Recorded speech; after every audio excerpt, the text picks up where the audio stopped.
The harder you try to control your eating, the more out of control it becomes. And if you've ever eaten an entire bar of chocolate after being good all day, you've experienced exactly what I'm talking about. What I'm about to show you will completely flip how you think about food cravings. And by the end of this video, you'll have the exact framework that breaks the can't stop eating cycle, even if you've tried everything else. And I'll prove it works by showing you the real science behind why this happens and how to interrupt it. This understanding changes everything for you if you've been struggling with this. I'm Harry, and I've helped hundreds of clients break free from this exact cycle using psychology-based methods, not willpower. So here's exactly what we're covering today. Number one, why some foods seem impossible to resist.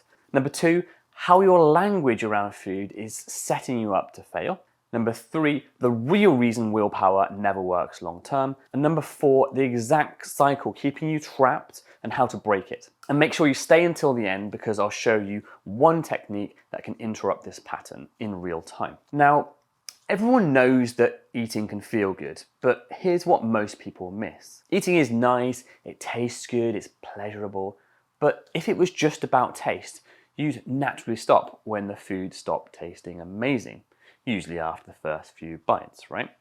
But that's often not what happens. You might keep going well past the point where it's truly enjoyable. So something deeper is driving this behavior. So here's what's really happening. Food is solving problems for you, and your brain records what works. So when you're stressed, bored, lonely, overwhelmed, celebrating, or need comfort, your brain says, hey, remember what worked last time? Food. But here's what's fascinating. It's not actually about the food itself. It's about what the food does for you, right? The hidden benefits. To understand your own pattern, you first need to identify your specific triggers. So if you want to discover what's really driving your can't stop moments, I've created a free emotional eating assessment. It's 20 questions that give you personalized insights into your eating patterns and what to do about them. It takes 3 minutes and could change everything. You'll discover whether you're eating for comfort, reward, stress, or something else entirely. And more importantly, what to do about it. It's completely free and you can do it right now. The link is in the description below. Now, you might be thinking, but I just love the taste of chocolate. And I'm not saying you don't, but ask yourself this. Do you crave chocolate when you're perfectly content and relaxed? Or does it happen more when you're stressed, tired, or emotional? The difference between genuine pleasure and compulsive eating is that genuine pleasure can be satisfied. Compulsive eating isn't about the food, it's about what the food provides, the comfort, the reward, control, escape, or connection. And here's where most people make their first mistake. They try to cut off access to these benefits by controlling the food itself. But the words you use around food are usually making the problem worse. Most people don't realize how their words are sabotaging them. Think about it. I can't have that. That's bad for me. I shouldn't eat this. I'm being naughty. This language creates something that psychologists call the forbidden fruit syndrome. The moment you tell yourself you can't have something, your brain becomes obsessed with it. I had a client, Emma, who tracked every calorie and macro she consumed. She'd completely forbidden herself carbs, calling them bad and off limits. But every week she'd have what she called episodes, where she'd eat a whole tub of ice cream and several bars of chocolate, what she called a binge. She couldn't understand why someone so disciplined at work could be so out of control with food. But here's what she didn't realize. The restriction she imposed was creating the cravings. Her brain interpreted I can't have carbs as carbs are scarce and valuable. So when she finally had the opportunity to eat them, especially when stressed, her brain said, get them now. Who knows when you'll next have the chance again? The difference between restriction and boundaries is crucial as well. Restriction says, I can't have this. Boundaries say, I can have this, but I choose when and how much works for me. And this brings us to the tool most people think will solve the problem, willpower. But willpower isn't what you think it is. Everyone's told just to use willpower, but here's what they don't tell you about it. Willpower is designed for short bursts of focus, like studying for an exam or concentrating on a difficult task. It's not meant to be used all day, every day. And research shows that willpower actually depletes throughout your day as you use it. So that's why you can be good all day and then lose control in the evening. But here's the kicker. Willpower is entirely logical. It's the prefrontal cortex part of your brain trying to override your more internal survival brain. It's just like when you touch something hot. You don't tell yourself, oh, this is hot. I'll just decide to move my hand back. You just do it, and fast. Your survival brain is most likely going to win over your logical brain when it comes to stress responses or perceived threats, like something hot or any stress that you're having in your day. Now, I want to show you something about how we relate to food cravings. Let's try an exercise together. I want you to hold your hands up in front of your face like this, palms facing towards you. So these hands represent your food cravings, that urge for ice cream, chocolate, or whatever it might be when you're stressed or bored. Now, what's our usual instinct? We try and resist with all our might. So push your hands away, like really force it. Try really, really hard. This is willpower. And notice how, push harder. Notice how much effort this takes. But if we go in the other direction and push your hands over your eyes, this is giving in completely to that craving and just eating the chocolate or the ice cream or whatever it might be. It's a temporary relief from that fight. However, here's what's interesting. In both cases, where are you looking?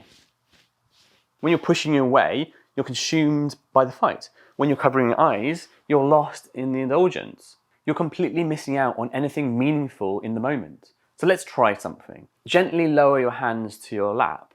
The craving is still there. You're not fighting it. You're not feeding it. You're simply allowing it to be there.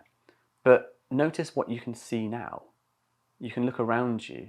You can focus on what matters to you, on your health goals, on what you actually want to achieve in the moment.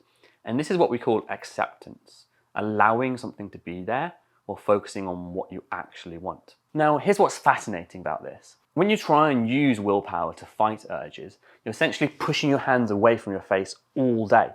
Eventually, your arms get tired, you can't push anymore, and your hands come crashing back, and you eat even more than you would have originally.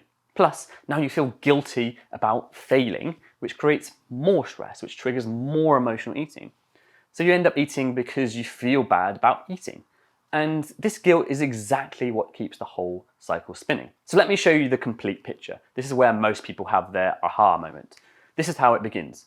So your brain discovers or learns that food solves problems. Stress, food helps. Bored, food helps. Upset, food helps. But then you realize this is causing weight gain or making you feel out of control. So you try and control this by making rules to limit when and how much you can have. So this is your solution. So no carbs, no eating after 7 p.m, only healthy foods. But instead of helping, those rules you created actually triggered resistance and scarcity thinking in your brain. It's like telling a child they absolutely cannot do something. Suddenly, that's all they want to do. But wait, it gets worse. That start tomorrow mentality actually teaches your brain to make the most of every last chance. So if you're constantly telling yourself, I'll be good tomorrow, your brain learns to expect scarcity. So it says, I better enjoy myself today and eat everything I can now, everything possible. So you get even more cravings. And this is why people say, I need rules or I'll eat terribly. But the rules are actually creating the terrible eating. You've accidentally trained your brain that food is either completely forbidden or completely unlimited. It's that very black and white thinking. Now, before you say, but I do need some structure or I'll just eat rubbish all day, you're absolutely right. You do need structure, but there's a massive difference between supportive structure and rigid rules. Supportive structure says, I choose to nourish my body with meals that include protein, include vegetables and healthy fats because it makes me feel amazing. Rigid rules say, I can't eat carbs because they're bad. One comes from values and choice, the other comes from fear and restriction. Now, to understand why this cycle is so powerful, you need to know something about your brain's primary function. Your brain's primary job isn't to help you lose weight, unfortunately. It's to keep you alive. And anything that suggests threat, including stress, restriction, or deprivation, turns on the survival part of your brain deep inside and turns down the thinking part at the front. So it's tough to make logical decisions. And here's what changes everything about how you approach this. When you're stressed about work, relationships, money, or health, your survival brain's alarm system gets activated. When that happens, your logical brain goes offline and your emotional brain takes over. Remember I said about touching something hot? You don't really have much logical thought about that. And this is why you can know exactly what you should do, but still find yourself eating the entire packet. It's not lack of willpower, it's biology. Your emotional brain is trying to solve the stress with the quickest, most reliable method it knows, food. Because food works, and it does provide that temporary comfort, distraction, and pleasure. But here's the good news. Once you understand this cycle, you can interrupt it. So let me give you an analogy that explains how. Imagine you're focused on work with the radio playing in the background. You tune it out completely until your favorite song comes on. Suddenly, you're aware of the radio, singing along and having a nice time. Then the song changes, and again the radio fades into the background. This is exactly like your mind. Your thoughts and cravings are like that radio. They're always broadcasting in the background.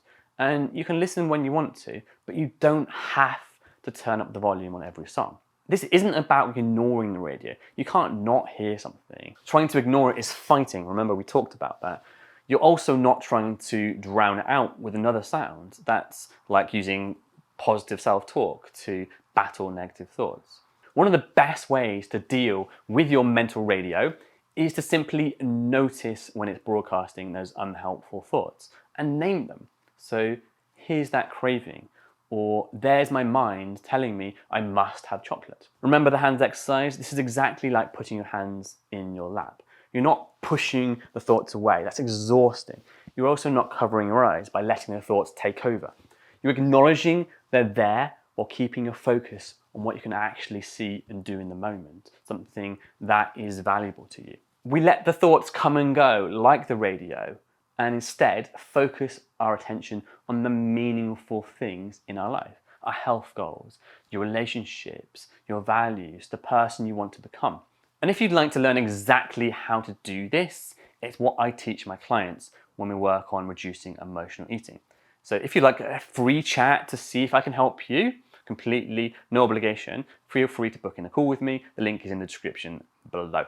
So now you understand why willpower never worked and what's really driving your emotional eating patterns. But most people make another crucial mistake when they try to implement this. They think they need to drastically cut calories or follow strict diets to see results. But what if I told you there's a way to burn 8,925 calories without any dieting at all? To learn exactly how to do this, watch this video next.